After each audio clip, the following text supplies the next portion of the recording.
9월 17일 오늘도 주님 생각. 히브리서 9장 23절부터 28절까지의 말씀. 첫 번째 나눔입니다.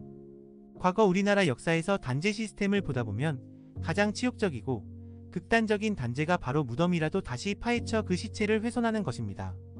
그 사람의 죄가 얼마나 무거운지 죄의 값으로 죽임 당했으나 그것으로도 만족하지 못하고 또 다시 그 무덤을 열어 시체를 꺼내 수치와 모욕을 줌을 통해서 단죄하는 것입니다.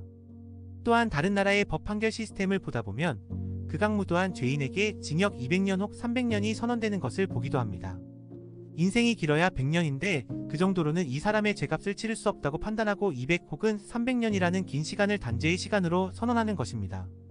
그러니 예수님께서 죄를 율법의 단죄 시스템으로 해결하려고 했다면 오늘 말씀의 기록처럼 세상이 창조된 이후 여러 번 고난을 당하셔야 했을 것입니다. 앞선 예화로 비유하자면 예수님의 무덤이 수없이 파헤쳐져야 하고 수백 년도 넘는 시간을 옥살이를 했어야 한다는 것입니다.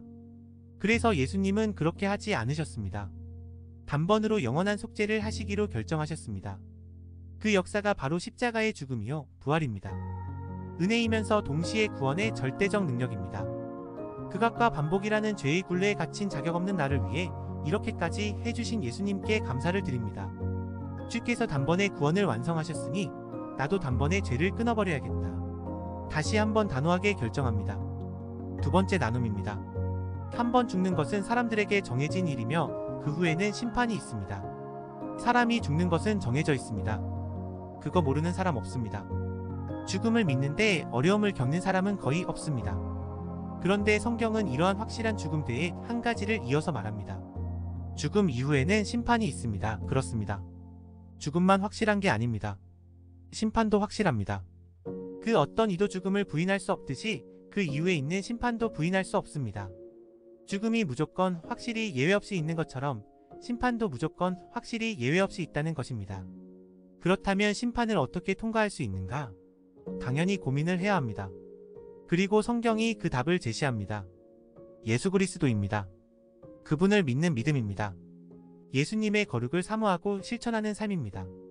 죽음을 묵상하기 때문에 삶이 바뀌는 게 아닙니다. 그 이후에 있을 심판 때문에 삶이 바뀌는 것입니다. 심판을 믿으세요. 잊지 마세요. 삶이 몰라보게 달라질 수 있습니다. 마지막 나눔입니다. 1년 만에 뉴저지를 방문하게 되었습니다. 결혼식을 참석하다 보니 그동안 못 뵈었던 분들을 만나게 되었습니다. 너무 반가워해 주셨습니다. 그저 단지 결혼식 참석차 들렸을 뿐인데 얼마나 기뻐하고 환대해 주셨는지 모릅니다. 그리고 이런 말씀도 참 많이들 해주셨습니다. 다음에 또 오세요. 또 봐요. 참 감사합니다. 너무 행복합니다. 저 같은 사람이 다시 방문해줬다고 해서 이렇게 기뻐하고 환대하는데 꼭 다시 보자고 꼭 다시 오라고 말씀해 주시는데 우리의 예수님의 재림은 어떨까 상상해 봅니다. 예수님 다시 오신다고 하니까 설레고 기쁘고 기대되고 준비하고 있는가 하는 생각을 하게 됩니다.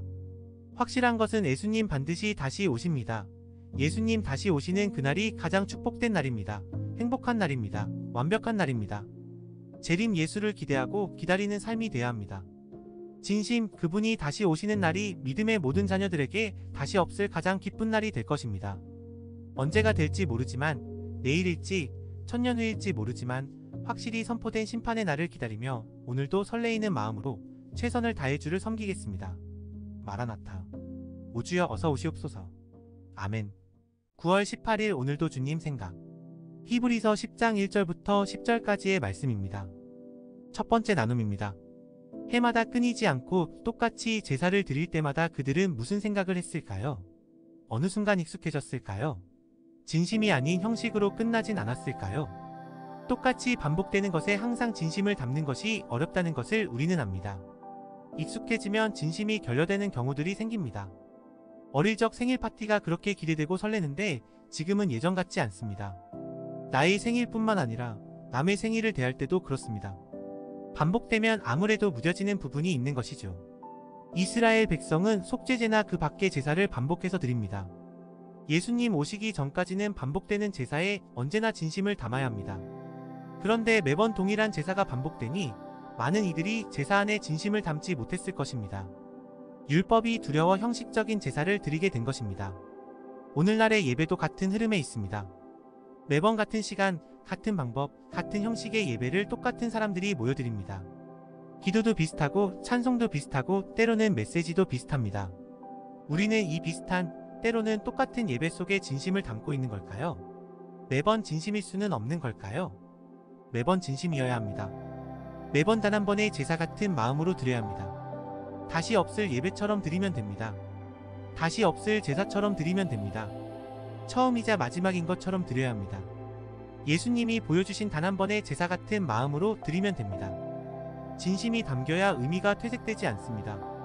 진심이 담겨야 제사고, 진심이 담겨야 예배고, 진심이 담겨야 회개입니다. 매번이 진심을 증명하는 게 아니라 전심이 진심을 대변하는 것입니다. 두 번째 나눔입니다. 그러나 반복되는 제사로도 우리는 결코 온전하게 할 수 없습니다. 매일 아침 저녁으로 씻습니다. 집안에 그 누구보다 씻는 시간이 깁니다. 열심히 씻습니다. 제가 세수하는 거 보고 아내가 피부 다 벗겨지겠다 라고 말할 정도입니다. 그런데 씻고 나와도 더럽습니다. 때로는 샤워에 쓴 물이 생각보다 더럽습니다. 그래서 씻어도 계속 녹물 냄새가 나곤 합니다.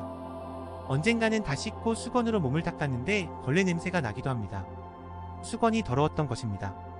물도 깨끗하고 수건도 깨끗하지만 수건으로 닦고 옷을 입는 과정 중에 이미 땀이 흘러 다시 몸이 더러워지고 있는 것을 느끼기도 합니다. 또 씻고 또 씻습니다. 그러나 반복되는 샤워로도 우리는 결코 온전하게 깨끗해질 수 없습니다. 마치 반복되는 제사로 결코 온전하게 되지 못하는 것과 같습니다. 방법이 없습니다. 노력으로 되는 것도 아니고, 성실로 되는 것도 아니고, 반복한다고 되는 것도 아니고, 안 더러워지려고 숨어든다고 되는 것도 아닙니다. 아무리 해도 안 됩니다. 결코 온전하게 할 수 없습니다. 깨끗함은 예수께서 우리에게 주시는 은혜요 선물입니다. 나의 깨끗함은 나의 노력이 아니요 예수님의 수고하심입니다. 다른 종교는 온전해지기 위해서 심지어 다시 태어나고 또 태어난다고 해요. 그렇게라도 반복하면 온전해진다고 믿는 것이죠. 아무리 해도 안 됩니다. 결코 온전하게 할 수 없습니다. 깨끗함은 오직 예수께서 우리에게 주시는 은혜요 선물입니다. 이게 모든 인생에 예수님이 필요한 이유입니다. 예수밖에 없습니다. 마지막 나눔입니다. 주께서는 번제와 속죄제를 기뻐하지 않으셨습니다. 왜요? 왜 제사를 안 기뻐하셨을까요? 번제와 속죄제를 드린다고 해서 제가 영원히 씻김받지 못하기 때문입니다. 결국 이는 임시 방편입니다. 그러니 당장의 눈앞의 문제는 해결하는 것 같아도 본질의 문제를 해결하는 것이 아닙니다. 지금 당장 순간을 모면하는 것입니다. 그러니 번제와 속죄제가 마냥 반갑지만은 않습니다. 뭔가 더욱 본질적인 해결책이 필요한 것입니다. 이와 같이 우리의 인생에 필요한 것은 임기응변이 아닌, 임시 방편이 아닌 보다 본질적인 해결 방법입니다. 지금 당장 위기를 모면해봤자 그 위기는 다시 돌아오기 마련입니다. 그래서 본질적으로 해결해야 합니다. 내 인생에 있는 풀 수 없는 공허의 문제, 죄의 문제, 목적의 문제, 구원의 문제는 본질적인 해결책을 필요로 합니다. 지금 당장 임시 방편으로 위기를 모면한다고 해서 기쁠 것이 아닙니다. 40대가 되면서 20, 30대는 몰랐던 인생의 또 다른 무게를 경험합니다. 이쯤 되니 50대, 60대를 넘어가면 또 다른 차원의 무게를 경험하게 될 것이라는 것을 어렴풋이 예상할 수 있습니다. 그러니 보다 본질적인 해결책이 필요하다 느낍니다. 오늘 하루 다가오는 10년을 위한 삶이 아니라 인생의 본질적 공허와 목적의 문제를 해결해야 된다는 생각이 더욱 강렬해지는 것입니다. 제가 가진 답은 신앙입니다. 말씀입니다. 예수님의 길이며 사명입니다. 계속 다람쥐 쳇바퀴 도는 삶의 태도로 당장 앞에 놓인 쳇바퀴살 하나 넘는 것에 집중하며 사는 소비되는 인생을 멈춰야 합니다. 그 바퀴살을 넘어봐야 다음 바퀴살이 순식간에 다가올 것입니다. 그런 평생 반복하는 삶, 다람쥐 쳇바퀴 삶 사는 것입니다. 쳇바퀴 잘 굴려봐야 구속된 삶입니다. 거기서 나와야죠. 예수님을 믿어야 영원한 죽음의 굴레에서 벗어나서 자유롭게 사명을 향해 뛰어다니기 시작합니다. 인생의 캠퍼스를 자유롭게 뛰어다니게 됩니다. 임기응변의 인생이 아니라, 임시 방편의 인생이 아니라 본질로 돌파하는 인생이 돼야 합니다. 예수님과 함께 본질로 돌파하는 삶이 돼야 합니다. 교회도, 인생도 예수님과 함께 본질로 돌파하겠습니다. 아멘. 9월 19일 오늘도 주님 생각. 히브리서 10장 11절부터 25절까지의 말씀입니다. 첫 번째 나눔입니다. 내가 그들의 죄와 그들의 불법을 다시는 기억하지 않을 것이다. 더 쉬운 방법이 있습니다. 그냥 죄짓고 불법을 행하는 자들을 다시 기억하지 않아 버리는 것입니다. 죄인들 자꾸 봐야 기분만 나쁩니다. 분노만 일어납니다. 가슴만 답답합니다. 안 좋은 기억들만 떠오릅니다. 그러니 그들의 죄를 잊을 것이 아니라 그냥 그들 자체를 잊어버리면 쉽습니다. 다시 볼 일 없고 포기하면 그만입니다. 경험해봐서 알겠지만 죄인, 가해자, 원수들의 행태를 용서해도 잊어버리는 것이 쉽지 않습니다. 그래서 차라리 안 보는 것을 선택하는 경우들이 더 많은 것입니다. 그런데 예수님은 회개하는 죄를 모두 용서하시고 완전히 잊어주시겠다고 말합니다. 이것이 바로 하나님의 은혜의 크기이고 사랑의 크기입니다. 하나님은 회개하는 자녀를 포기하지 않으십니다. 십자가를 믿는 자녀를 모른 척하지 않으시고 오히려 그들의 죄를 모른다 해주십니다. 크신 은혜, 크신 사랑에 다시 한번 감사드립니다. 포기하지 않아주셔서 감사하고 완전한 심판으로 멸망시키지 않으셔서 감사하고 더 나아가 독생자를 주셔서 감사하고 그분을 통해 구원해 주셔서 감사합니다. 두 번째 나눔입니다. 예수 그리스도를 믿음으로 구원에 이른 자들에게 명확한 투두리스트가 기록됩니다.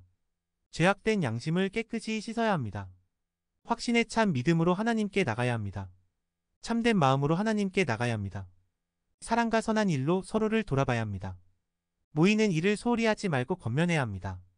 숨겨진 내용도 없고 해석을 추가할 필요도 없이 있는 그대로 명확한 명령입니다. 거룩한 자로 살겠습니다. 의심 없이 믿겠습니다. 진심으로 하나님을 대하겠습니다. 사랑과 선행으로 주변을 돌보겠습니다. 예배와 모이는 일에 힘쓰겠습니다. 거룩한 권면과 도전을 멈추지 않겠습니다. 요즘 개인적으로 투두리스트가 많습니다. 교회 일이 켜켜이 쌓이다 보니 체력적 소비가 더욱 중첩되고 있습니다. 그래도 주님께서 힘주시고 동역자도 보내주실 줄 믿습니다. 마땅히 감당해야 할 일을 감당케 하실 줄로 믿습니다. 아멘. 목 상태가 회복이 안 돼서 계속 AI 목소리로 영상 작업을 하고 있습니다. 양해 부탁드립니다. 9월 20일 오늘도 주님 생각 히브리서 10장 26절부터 39절까지의 말씀입니다. 첫 번째 나눔입니다. 촉법 소년 소녀들이 있습니다. 그들은 죄를 짓고 거기에 합당한 형벌을 받지 않습니다. 일종의 은혜를 누립니다. 사회가 정한 은혜입니다. 그런데 언제까지나 촉법소년법의 보호를 받는 것이 아닙니다. 그 은혜에 있는 줄 알고 극악한 죄를 지었다가 법정 판결 중에 예외의 형벌을 받게 되기도 합니다.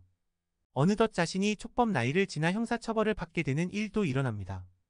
그러면 그때 받는 형벌의 수준은 과거 그가 촉법소년법에서 받던 형벌과는 비교할 수 없는 수준의 형벌이 됩니다. 은혜가 있다면 정신을 차려야 합니다. 예수님의 보혈의 은혜는 우리를 용서합니다. 그리고 거룩하게 구분하라고 말합니다. 은혜입니다. 그런데 이때 만약에 하나님의 아들을 짓밟고 예수의 피를 부정하게 여기고 성령을 모독한다면 그 형벌이 얼마나 심해질까요? 죄를 지으면서 자꾸 은혜를 들먹이는 것은 바른 태도가 아닙니다. 예수님은 우리가 죄를 더욱 짓게 하기 위해서 십자가를 지신 것이 아닙니다. 십자가의 예수님은 우리를 구원하시기도 하지만 십자가의 예수님은 우리를 언젠가 완전하게 심판하시기도 하실 것입니다. 앞뒤 좌우를 분간 못하고 미쳐 날뛰는 촉법소년같이 살지 말아야겠습니다. 구원하시는 예수님의 최후 형벌은 소름 끼치도록 강력하고 무섭습니다. 죄에 대한 경각을 놓치지 말아야겠습니다. 두 번째 나눔입니다. 히브리서 기자는 권고합니다. 과거 당신들이 비방과 환난 가운데도 믿음을 잘 지켜낸 것처럼 기쁨으로 감당한 것처럼 당신의 담대함을 버리지 마세요. 인내를 버리지 마세요.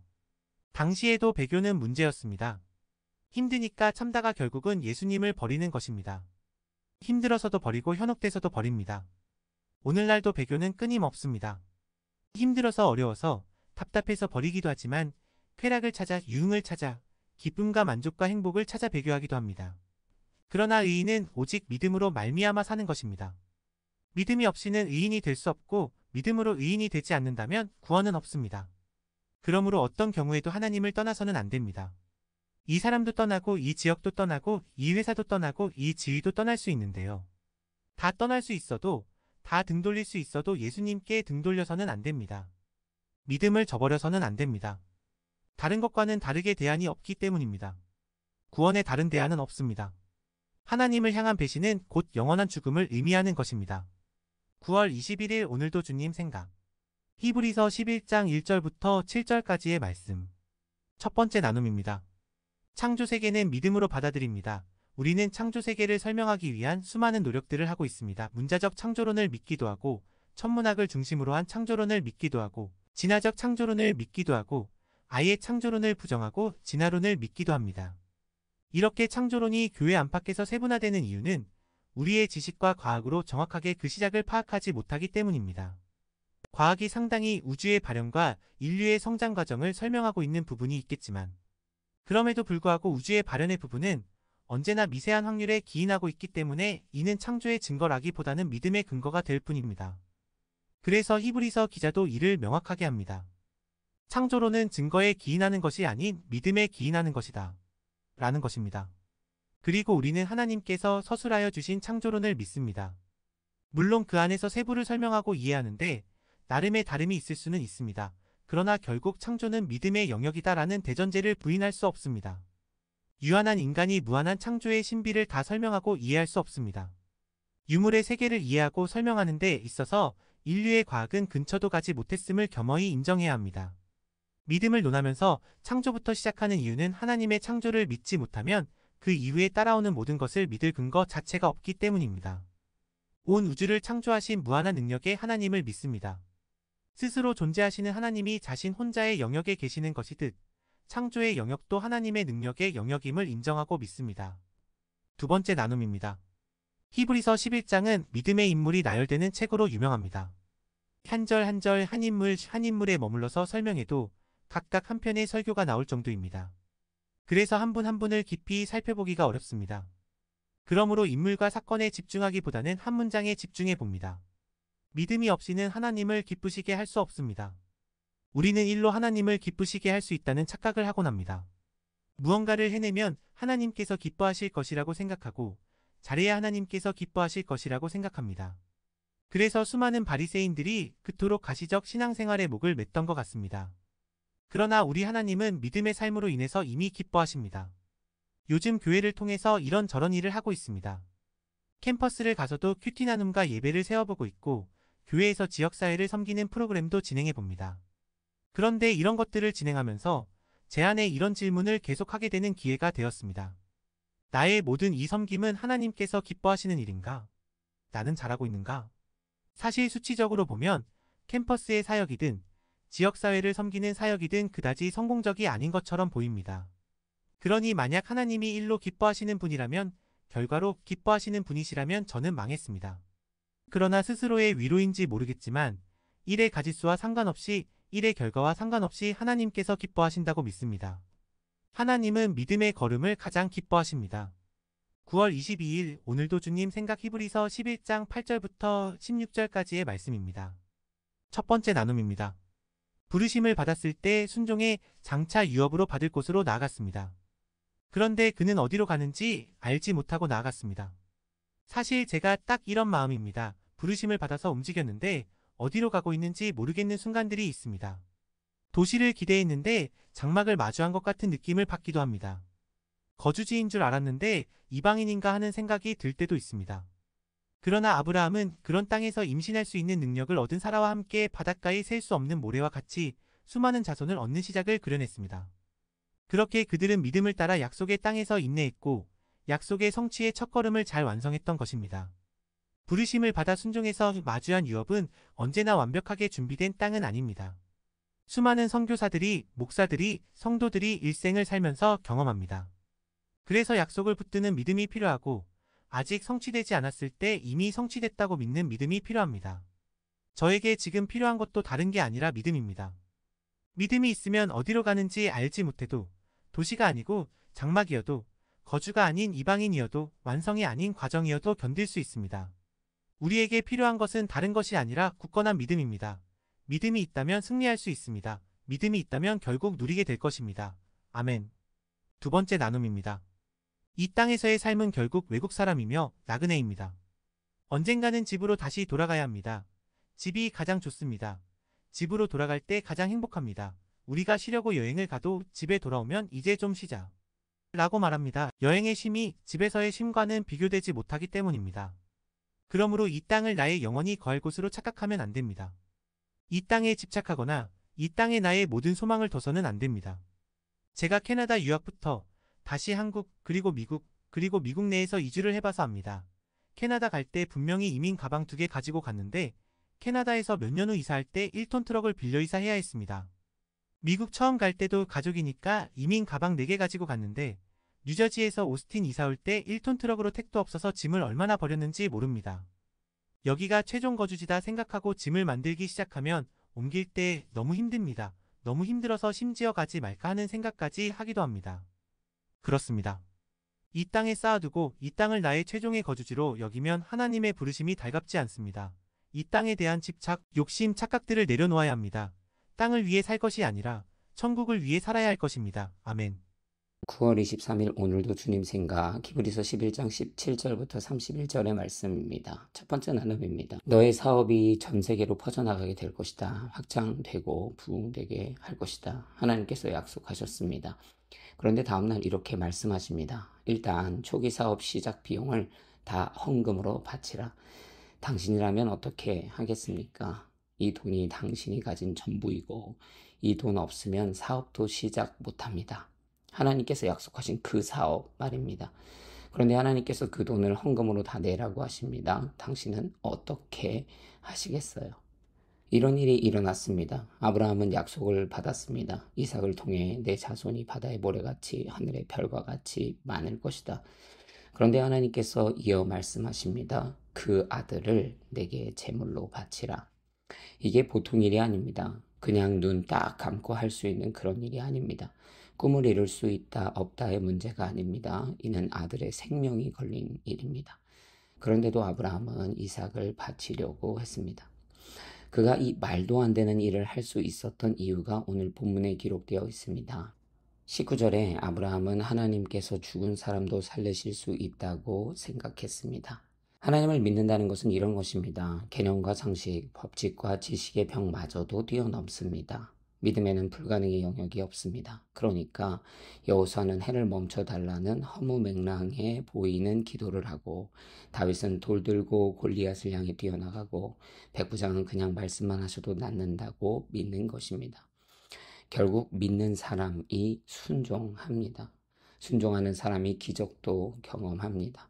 하나님을 향한 나의 믿음이 가능의 영역에 머물고 있는 것은 아닌가 생각해 봅니다.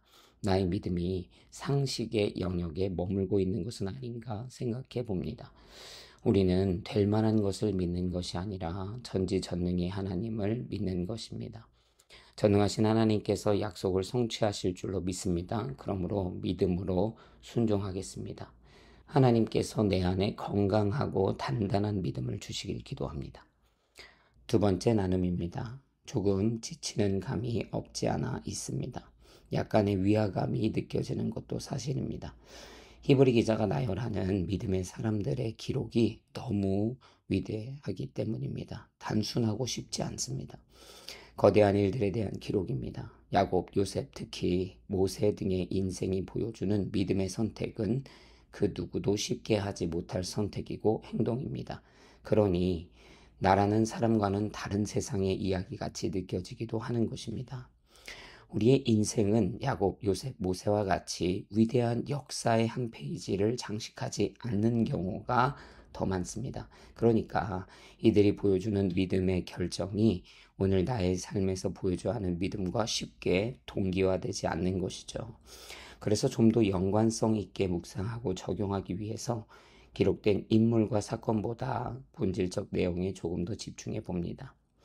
오늘 본문에 기록된 이들이 보여주려고 하는 것은 위대한 사건이 아닙니다.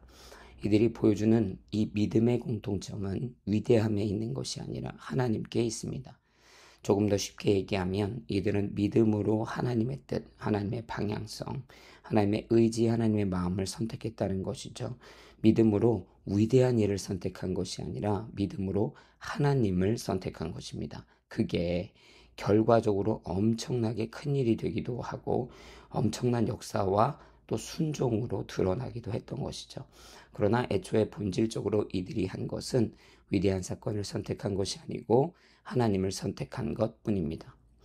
믿는 자는 위대한 일을 하는 사람이 아닙니다. 매사에 하나님을 선택하는 사람이죠. 삶의 모든 걸음과 선택에서 하나님의 뜻, 방향, 생각, 마음, 명령, 의지, 가치, 기준, 선을 선택하는 사람입니다. 그러면 그 안에서 크고 작은 일들이 일어나고 소소하거나 때로는 위대한 일도 일어나게 되는 것이죠. 하나님을 믿는 자로 삶의 모든 순간에 하나님을 선택하기로 결단합니다. 하나님을 선택하는 것이 인생의 고난이나 역경, 어려움, 난관을 의미할지라도 하나님을 선택하겠습니다. 그렇게 믿음으로 하나님의 크고 작은 일을 성취하는 도구요, 통로가 되고 싶습니다.